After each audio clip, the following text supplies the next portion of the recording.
Hello everyone, Justin here, and today I'm going to talk about the different parts of alphabet letters. This is kind of useful because it helps to talk about how letters are formed and helps to distinguish the different parts of different fonts. So at its most basic level, the lines that form letters are called strokes, and they can be either open or closed. Let's look at an R. So the main vertical part of an R, and this is a straight stroke and open because it's open at one end. This vertical part is called the stem. So this curved stroke of the R is a closed stroke and is called a bowl. And then the inside enclosed space is called a closed counter. A counter is just an inner space and it's either closed or open.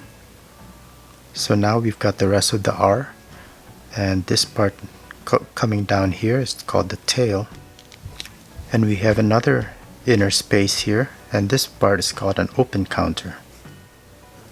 So again, we've got a stem, we've got a bowl, we've got the shoulder here, the curved part that goes into this bowl, and because this is a capital letter, the height of the letter itself is called the cap height. Okay, let's draw a B, and I'm gonna just fit into the space right here. So again, we've got our stem, we've got our bowl, we've got two bowls. We've got the closed counter, which is the inner space here. We also have a serif. So here with the R, we've got a stroke that ends simply, and this is called the terminal. But here we've got this little projection of the stroke or the stem, and this is called a serif. Notice that this is a simple serif where it sticks out and it's a right angle, but here you've got this curved section for this serif, and this curved section is called a bracket. Again, we've got a closed counter here, and notice that here the R is a uniform width, and that's called a monoline font, as opposed to this where we've got wide sections and a thin section.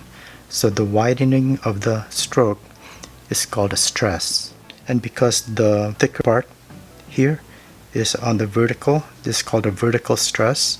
Same here, this is thicker and it's vertical. The horizontal sections are thinner.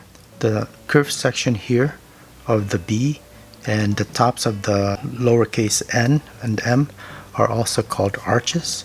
And let's just go ahead and draw one of those. We've got a lowercase n here. This would be called the arch. And notice we have a serif at the end of this stem and this stroke right here. When we draw an I or a J, we also have a dot at the top. That is also called a tittle, and the actual height of a lowercase letter is called the X line or X height. When a lowercase letter extends above the X line, that's called an ascender. Whereas when a lowercase letter extends below the baseline, that part is called the descender. This part right here, this line upon which the letters rest, is called the baseline. And this particular G, the double loop G, also has specific parts. So this part that comes out here is called the ear. Again, we have a couple closed strokes here, two bowls, and the insides are closed counters.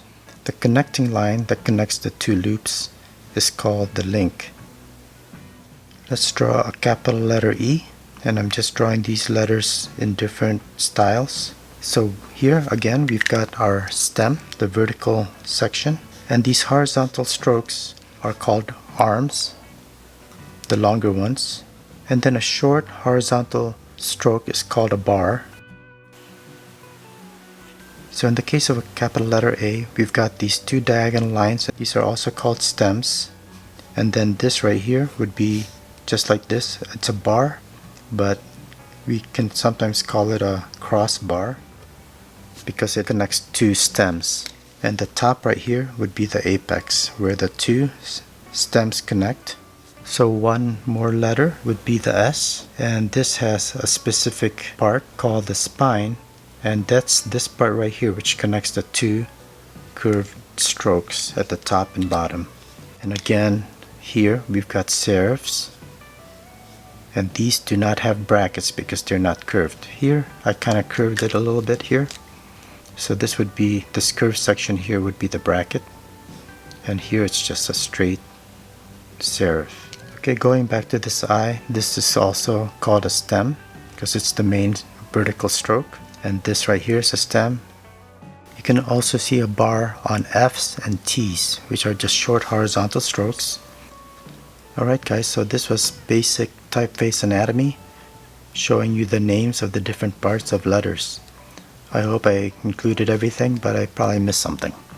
So thanks a lot for watching. I hope you found this kind of useful, and I'll see you at the next video. Have a great day. Bye.